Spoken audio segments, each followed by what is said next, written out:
নমস্কাৰ আজিৰ আন এক নতুন ভিডিঅ'লৈ আপোনালোকক স্বাগতম জনাইছো। আজিৰে পৰা মাটিবাৰীৰ নতুন নিয়ম আৰম্ভ হ'ব। হিমন্ত চৰকাৰে মুকলি কৰিলে মিছন বসুন্ধৰা 2ৰ বিশেষ নিৰ্দেশ।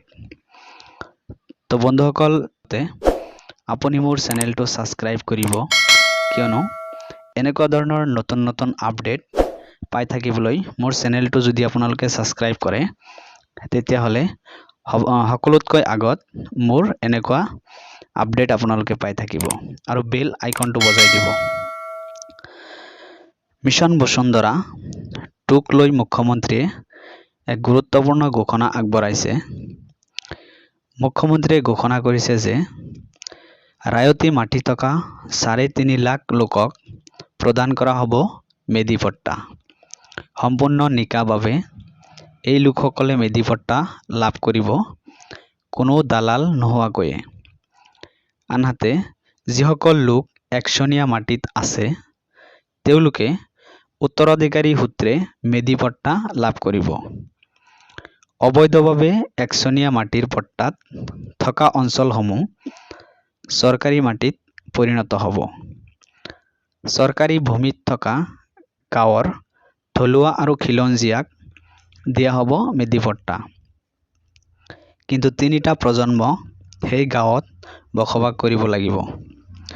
শৰণাৰ্থীসকল ST SC সকলক বসবাসৰ বাবে মাটি দিয়া হ'ব।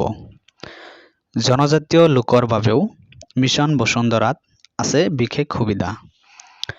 জনজাতীয় লোকসকলে 50 বিঘা পৰ্যন্ত মাটি ৰাখিব পাৰিব। উজনি অসমত ক্ষুদ্ৰ চাহ খেতিয়কক বাবে আছে ভাল খবৰ।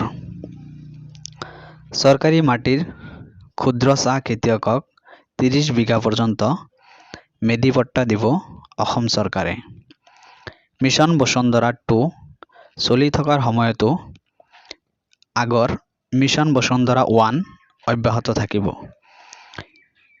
তো বন্ধুসকল, আন এক গুৰুত্বপূৰ্ণ খবৰ এটা আছে, সেইটো হ'ল 31 মাৰ্চৰ ভিতৰতে চৰকাৰে বন্ধ কৰিব মেনুৱেল ষ্টাম্প। ইয়াৰ বিপৰীতে ষ্টাম্প উপলব্ধ হ'ব।